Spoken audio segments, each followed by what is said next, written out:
대단히 환영합니다. 좌우 앞뒤 계신 분들에게 이렇게 한번 인사하고 우리 말씀을 듣도록 하겠습니다. 이렇게 인사합시다. 건강하게 신앙생활합시다.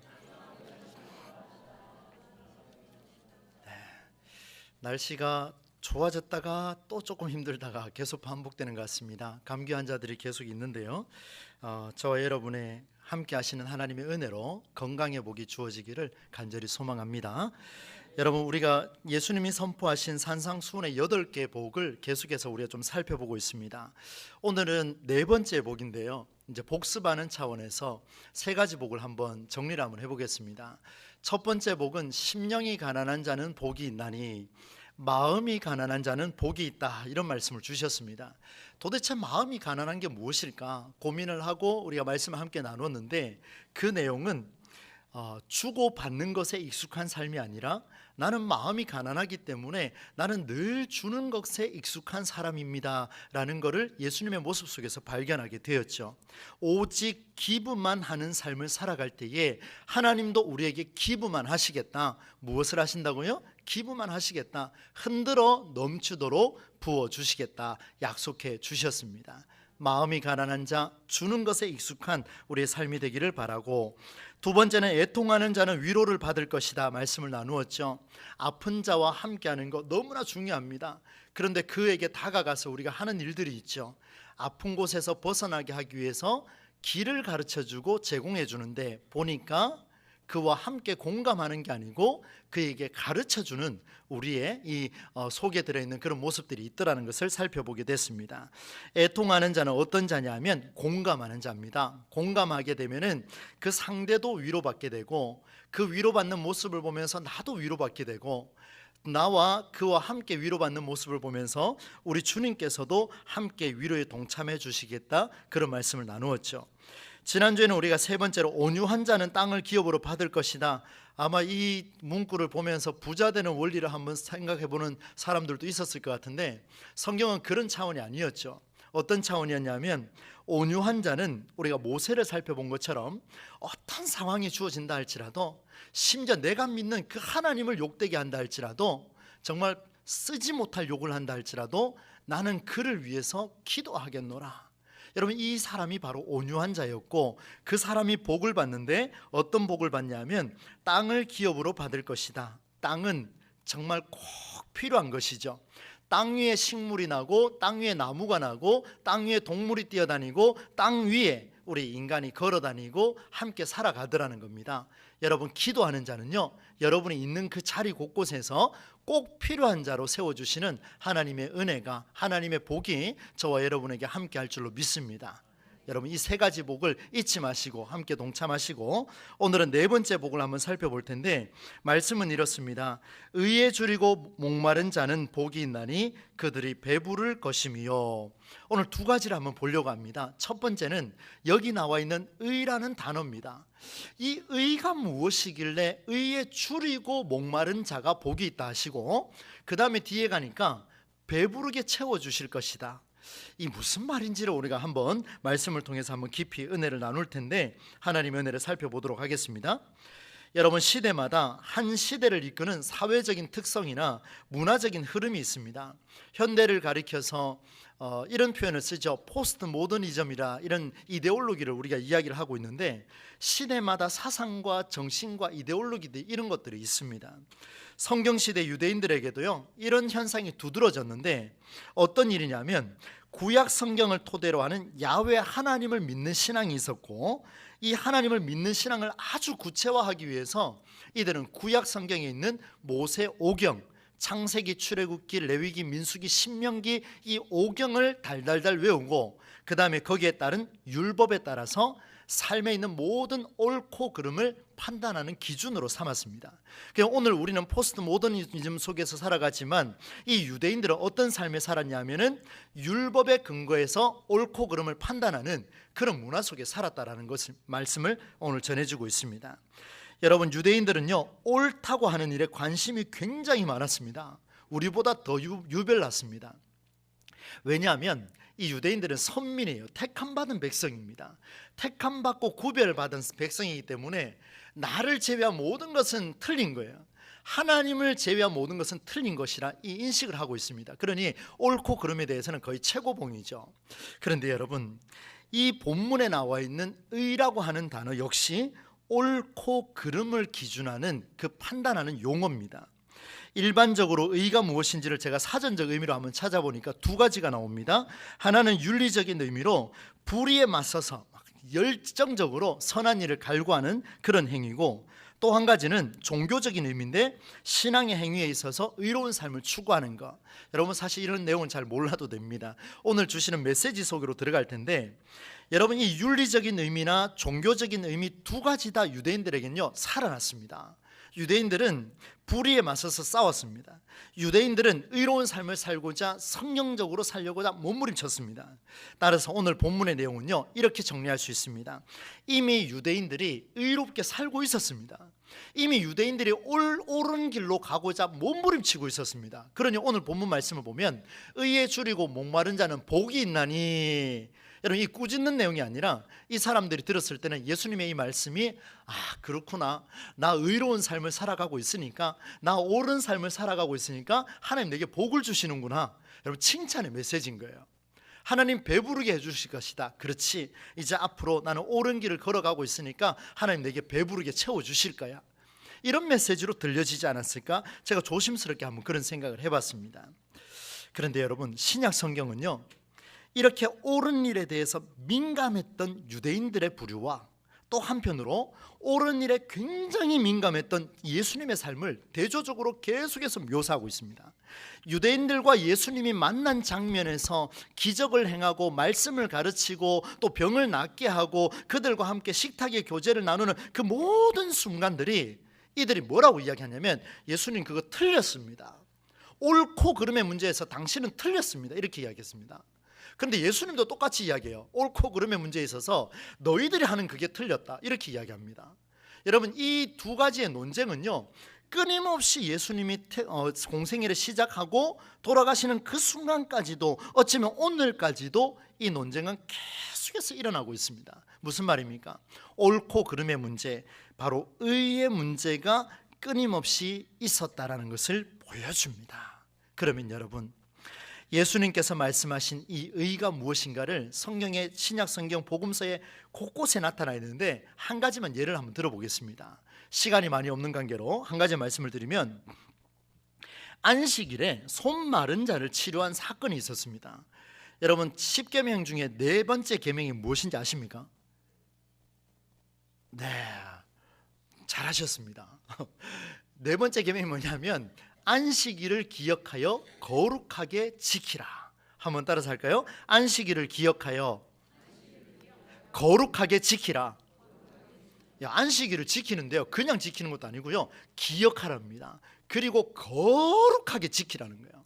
온 힘을 다해서 안식일을 지키라. 이게 네 번째 계명입니다. 여러분 10계명 중에 네 번째 계명인데 이 계명을 놓치면 되겠습니까? 반드시 지켜야 되죠. 그러니 이들이요 얼마나 엄격하게 지켰냐면 거룩하게 기억하고 다른 방법은 절대로 허용하지 않는, 안식일은 무조건 쉬어야 한다, 안식일은 무조건 성전에 있어야 한다, 안식일은 무조건 성경을 외워야 한다, 이게 이제 막 속에 있는 거예요. 자녀들은 세뇌교육을 받습니다.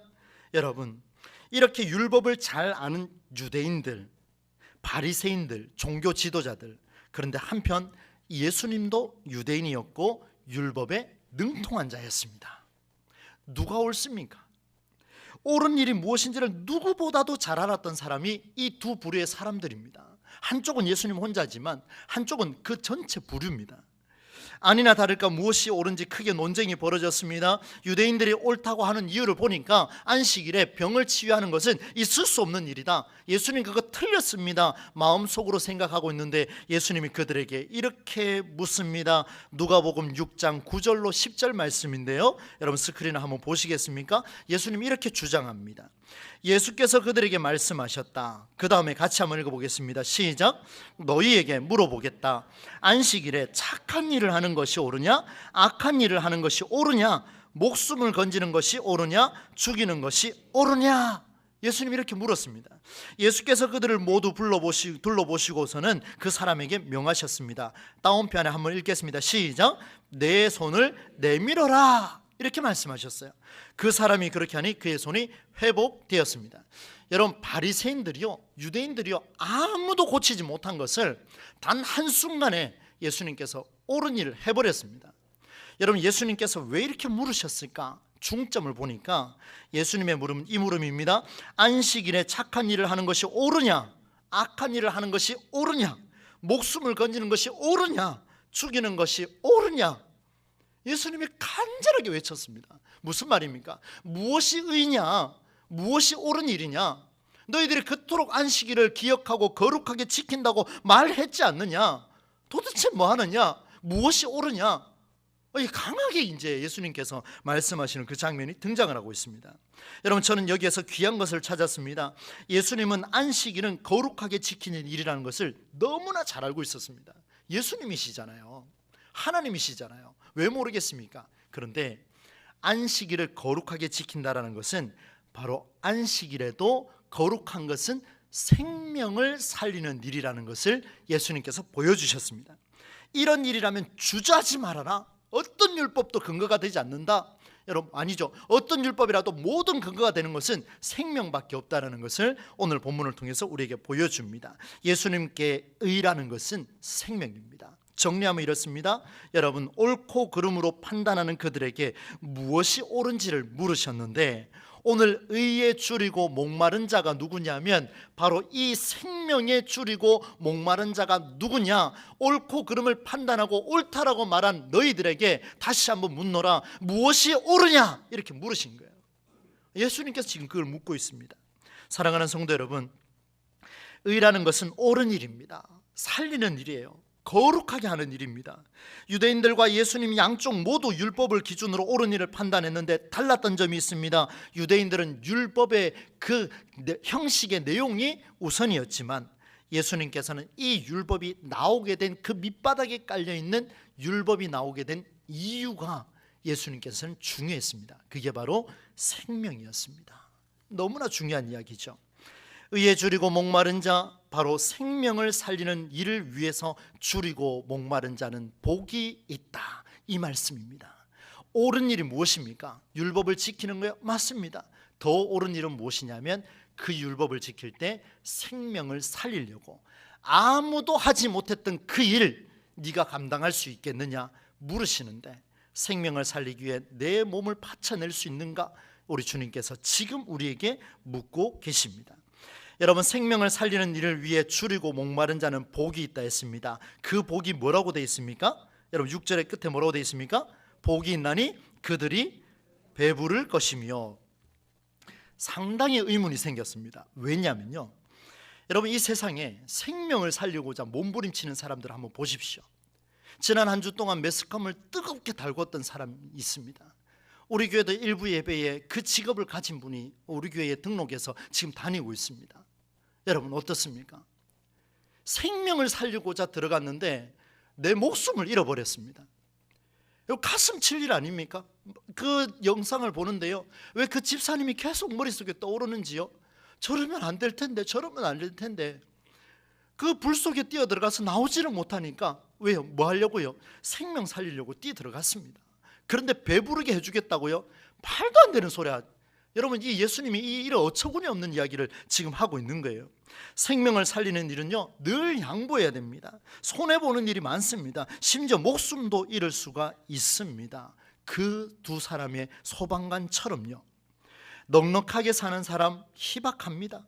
예수님 말씀이 이상합니다. 배부르게 될 것이다, 줄이고 목마르다, 도대체 무엇을 말씀하고 있을까? 차라리 바리새인들처럼 율법에 근거해서 1조항부터 513조항까지 전체 다 그냥 실천하면서 한 개씩 끄어 나가면은 오히려 더 의로운 사람이 되는 거 아니겠습니까? 그게 훨씬 더 쉬울 텐데 왜 예수님은 이렇게 말씀하고 있을까요? 옳은 일에 줄이고 목마른 자, 생명을 살리는 일에 목마른 자가 배부를 것이라는 이 말이 도무지 이해가 되지가 않습니다. 왜 예수님께서 이 말씀을 하고 계실까 생각을 하며 저의 삶을 한번 점검해 보는데, 여러분, 배가 고프면 무언가를 채우려 합니다. 당연한 이야기죠. 우리도 조금 있으면 점심 식사하지 않습니까? 그렇죠? 예, 목이 마르면 뭐 해야 됩니까? 물을 마셔야 됩니다. 당연한 이야기죠. 먹을 것이 없고 마실 것이 없으면 늘 배가 고프고 목마르게 됩니다. 그것만큼 비참한 것도 없지요. 그런데 먹는 일과 마시는 일은요, 일상의 상당 부분을 차지하는데 때로는 시간이 아깝습니다. 누구한테요? 공부하는 학생들이나 또 준비한 중요한 업무를 해야 되는데 밥 먹는 것조차도 잊어버릴 때 있습니다. 때로는 시간이 아까워요. 끼니를 때워야 하는데 끼니 먹는 시간조차도 아깝습니다. 그래서 제가 생각을 했습니다. 저도 공부를 하고 있으니까 하나님, 이 공부하는데 또 밥 시간이 됐네요. 누가 날 부를까 봐 막 걱정이 되는 거예요. 그래서 이런 생각이 들었습니다. 차라리 배가 부르고 목마름이 없이 채워져 있으면 어떨까? 이 무슨 말입니까?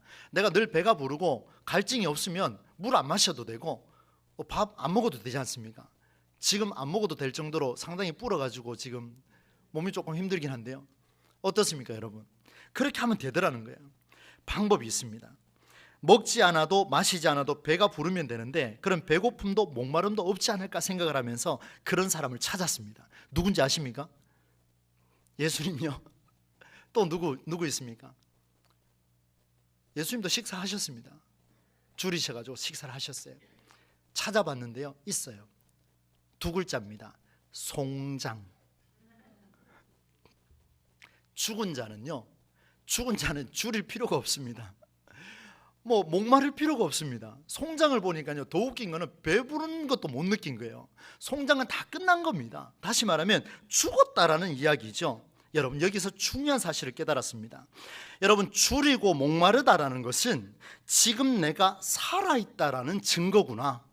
내가 죽은 게 아니고 내가 송장이 아니고 지금 내가 숨을 쉬고 있는 살아있는 존재구나. 여러분, 이 문장을 꼭 기억하시기 바랍니다. 줄이고 목마르다라는 것은 내가 살아있다는 증거다. 사람은 생리적으로 배가 고프고 목이 마르면요, 내 몸을 정상대로 채우려고 갈증을 해결하는데 집중합니다. 그런데 배고픔을 못 느끼고 갈증조차 못 느끼면 그 사람은 죽은 자입니다. 송장이에요. 송장. 죽은 자예요. 내가 살아있다라는 것은 줄이고 목마름의 의미를 안다라는 뜻이요, 내가 살아있다라는 것은 배부르게 된다라는 말이 무슨 의미인지를 안다라는 뜻입니다. 그러면 여러분, 우리의 신앙을 한번 봅시다. 기독교 신앙을 살아가면서 살아있음을 느끼지 못할 때가 한두 번이 아닙니다.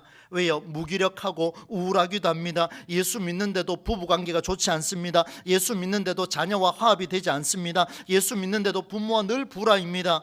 우리는 여러 경우에서 죽은 자처럼 살아가는 경우가 너무나 많습니다. 아무리 노력해도 안 됩니다. 안 바뀌더라고요. 얼마나 답답합니까? 죽을 만큼 헌신하고 그렇게 종처럼 평생을 옆에서 도왔는데 여전히 종처럼 남은 여생 살아가야 한다면 얼마나 속이 터지겠습니까? 완전히 틀렸다라고 우리는 생각을 합니다. 그런데 여러분, 잘 보십시오. 그 안에서 이런 어마무시하고 어려운 환경 속 안에서 살려내려고 몸부림치는 자가 남아있다면, 그 속에서 그 환경을 바꾸려고 몸부림치는 자가 단 한 사람이라도 살아있다면 그곳에는 희망이 있는 줄로 믿습니다. 의에 줄이고 목마른 자, 옳은 길을 위해서 목마르고 줄인 자가 있느냐? 우리 주님이 그토록 물으시는 거예요. 지금 그들 앞에서는 한 사람도 그게 보이지 않더라는 거예요. 여러분, 보십시오. 절망스러운 교회 현실과 절망스러운 사회 현실과 정치, 경제, 문화, 사회, 교육, 앞으로 우리 한국 땅은 어떻게 갈지 모르겠습니다. 누구도 짐작할 수 없을 정도로 여러분, 예견해 본들 뭐 하겠습니까? 더 힘든 세상을 우리는 살아가야 됩니다. 그러나 그 힘든 세상 속에 오늘도 우리는 그 속에 들어가서 같이 고민하고 아파하지만, 같이 병들어서 죽어가고 있지만, 같이 몸이 망가지고 있지만 똑같이 불평하고 똑같이 살아가는 것이 아니라 나는 그 속에서 이곳을 살려내려고 몸부림치고, 나는 그 속에서 이곳을 살려내려고 대안을 찾아가려고 몸부림치는 자가 있으면 그 가정은 살아나게 될 줄로 믿습니다. 그 직장은 반드시 살아나게 될 줄로 믿습니다. 그게 꼭 필요한 자 아니겠습니까? 정말입니다, 여러분.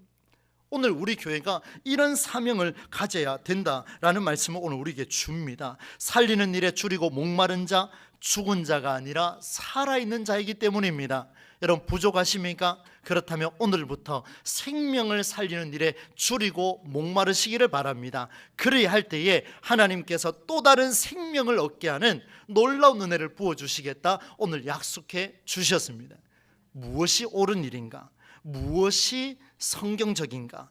저에게 주시는 메시지죠. 여러분 옳은 일에 대해서 줄이고 목마른 자, 제가 교회 전통을 가지고 여러분에게 훈계하고 설교하면요 하나에서 10가지 조목조목 다 따져가면서 여러분 초토화시킬 수 있습니다. 저는 세뇌교육을 받았거든요. 여러분보다 조금 못 살긴 했지만 그래도 신학 공부도 했지 않습니까? 성경을 읽어도 수도 없이 읽었지 않습니까? 문장을 따지더라도 꼼꼼하게 읽었지 않습니까? 그러면 낱낱이 이렇게 할 수 있는 그런 상황에 있는데 제가 말씀을 준비하면서 그런 생각이 들었습니다. 하나님 우리 교회 바꿀 게 너무 많지 않습니까? 하나님 저에게 지혜를 주십시오. 이놈아 니는 아직도 정신 못 차리느냐? 그래 무슨 음성이 들린지 압니까? 말씀 앞에 서라. 너는 말씀 앞에 서라. 이 교회를 살리는 길은 네가 내 말씀 앞에 서는 것밖에 없다.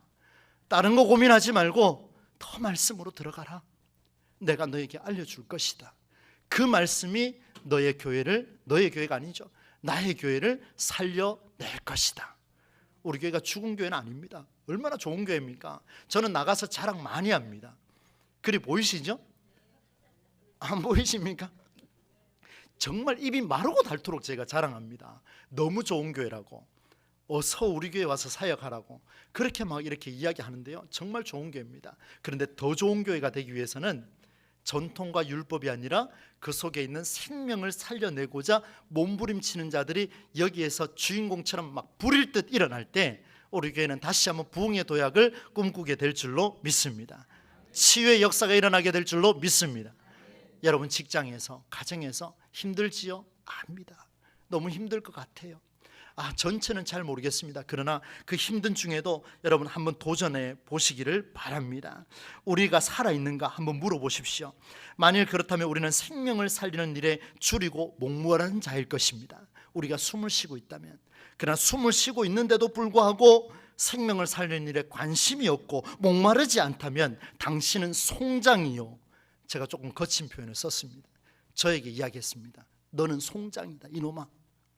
지난 한 주 동안 저는 힘든 시간을 보냈습니다. 청소년부가 수련회를 가서요, 여러분 보시면 압니다. 막 점프 하면서 하나님 살려주십시오 하고 청소년들이 매달렸습니다. 제가 그 장면 보면서 얼마나 가슴이 뜨거워지는지요. 바로 저거군요. 하나님, 이 시대에 희망이 있는 것은 저 청소년들입니다. 저희 두 아이가요 난리 났습니다. 한 2주 동안요 늘 막 BTS 음악부터 시작해서 뭐 제가 모르는 노래만 계속 나오다가 요즘 무슨 음악이 나온지 아십니까? 들어보셨습니까? 제이어스 아세요? 모르시죠? 위러브 아십니까? 시대와 소통하시기를 바랍니다. 그 찬양이요, CCM이요 얼마나 나오는지 모릅니다. 난리 난 거예요 집에서. 그런데 식사를 하던 중에 저희 큰애하고 작은애하고 둘 다 이제 교회 봉사를 좀 해보자. 그래서 악기를 한번 배워보자.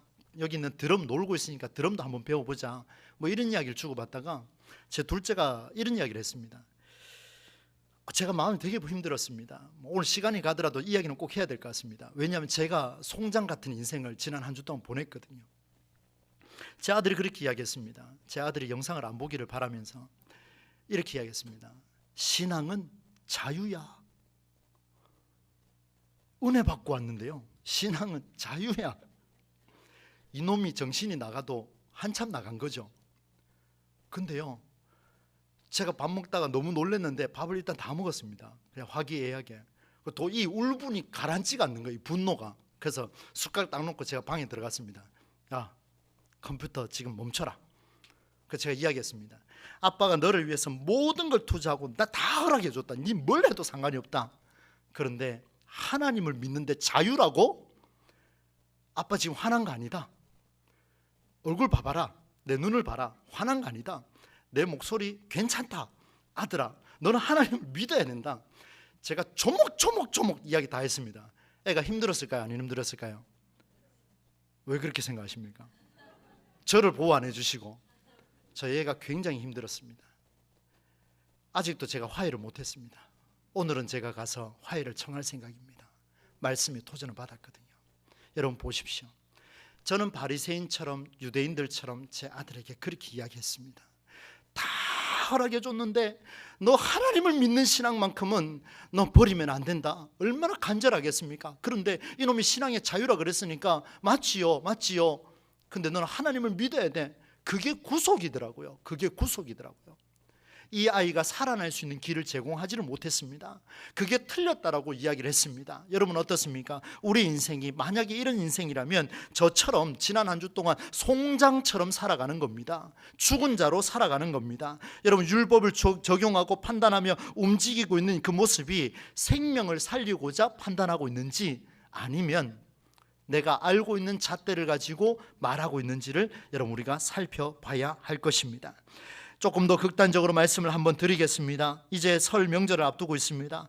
부부간에 또 자녀의 잘못을 경고하지만 배우자가 자녀가 살아날 길을 제공하지 못하면 그는 죽은 배우자입니다. 그는 죽은 남편이요, 그는 죽은 아내입니다. 그는 죽은 부모입니다. 너무 극단적으로 표현해서 죄송합니다.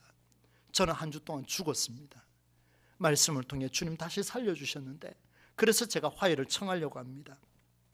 줄이고 목마른 자가 배부르게 될 것이라는 이 말씀은요, 그를 살려내고자 몸부림치는 자를 통해 생명이 살아나는 일을, 그게 바로 배부름의 역사라는 것을 말씀해 주고 있습니다. 바라건대 우리를 통하여서 여러분의 배우자가, 여러분의 자녀가 다시 한번 살아나는 일이 있기를 주의 이름으로 축복합니다. 그들을 살리고자, 대안을 찾고자 몸부림치십시오. 누구든지 바른 말 할 수 있습니다. 누구든지 옳은 말 할 수 있습니다. 그러나 그 속에 들어가서 헌신하고 대안을 찾는 자는 극히 희미하다는 것을 여러분 아셔야 하겠습니다. 생명을 줄이고 목마른 자는 배부르게 될 것입니다. 생명으로 채울 것입니다. 여러분 오늘부터 한번 줄여 보십시오. 오늘부터 한번 목말라 보십시오. 어디에? 생명이 살아나는 일에. 우리 교회가 얼마나 아름다운 성전입니까? 성경도 있습니다. 방언의 역사도 있습니다. 예언의 역사도 있습니다. 누가 그러더라고요, 신앙생활 잘하면 입신한다고요. 맞아요, 입신합니다. 다 좋아요. 전부 다 좋아요. 봉사, 헌신, 예배 다 좋습니다. 그런데 왜 옆 사람은 힘들어합니까? 예수님이 지금 말씀하셨어요. 너희들이 다 갖출 거 갖추었지만 네 옆에 있는 자를 네가 힘들게 하는구나. 의에 줄이고 목마른 자는 복이 있나니. 옳은 일이라고 네가 말하느냐? 그게 뭐냐? 옳은 일은 네 옆에 있는 생명을 살리는 일이라. 그때에 네가 배부름의 역사를 경험하게 될 것이다. 그때에 우리 동부제일교회가 배부름의 역사를 경험하게 될 줄로 믿습니다. 말씀을 맺으려 하겠습니다. 여러분 기독교 정신이 얼마나 중요한가를 보여줍니다. 오늘 우리가 이렇게 한번 기도해 봅시다. 하나님, 우리에게 생명을 살리는 일에 줄이고 목마른 자가 되게 하옵소서. 저의 삶을 되돌아보자면 하나님, 사랑하는 시은이와 사랑하는 은돈을 위해서 하나님, 내가 줄이고 목마른 자가 되게 하옵소서. 저 생명을 살리기 위해서 내가 가르치는 것이 아니라, 저 생명을 살리기 위해서 내가 훈계하는 것이 아니라, 저 생명을 살리기 위해서 내가 꾸짖는 것이 아니라, 주여 저 생명을 살리기 위해서 내가 오늘도 굶게 하시고 내가 오늘도 목마르게 하셔서 그게 얼마나 중요한지를 주여 깨닫게 하여 주시옵소서. 여러분 이 시대를 바라보며, 명절을 앞두고 여러분의 자녀들과 여러분의 가족을 바라보며, 친인척을 바라보며 이런 갈급함의 역사가 우리에게 일어나야 되겠습니다.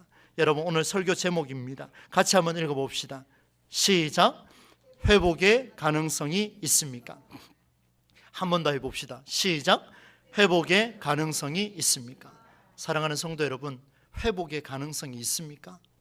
회복의 가능성이 있다라고 믿는 자는 오늘도 줄이고 목마른 자입니다. 줄이고 목마른 자는 그 속에 희망이 있기 때문에 멈추지 않을 겁니다. 줄이고 목마른 자는 끝내 그 속에서 희망을 발견하고 그 희망이 폭발적으로 일어나서 끝내 그곳에 여러분을 통하여 여러분의 가정이 화목해지는, 여러분의 공동체가 화목해지는, 여러분의 직장이 참 멋지게 역사로 펼쳐지는 그런 배부름의 역사가 일어나게 될 줄로 믿습니다. 줄인 자가 되십시오. 목마른 자가 되십시오. 불가능한 환경을 회복이 가능한 상태로 만드는 것은 여러분 한 가지밖에 없습니다. 생명을 위하여 몸부림치는 자. 이 모든 내용에 우리 모두가 쓰임받을 수 있기를 예수님의 이름으로 간절히 축원합니다. 하나님 아버지, 오늘 네 번째 복을 살펴봤습니다. 참 연약하고 부족한 우리를 용서하시고 옳은 일이라 말하였지만 그것이 옳은 게 아니라 생명을 상하게 하는 일이었음을 오늘 우리가 고백합니다. 주여, 이번 한 주 동안 이 말씀 붙들고 옳은 일, 바로 생명을 살리기 위해 그 속에 대안을 찾아가는 희망이 가능한 자, 바로 우리가 될 수 있도록 인도하여 주옵소서. 예수님의 이름으로 축복하며 기도드리옵나이다. 아멘. 찬송가 436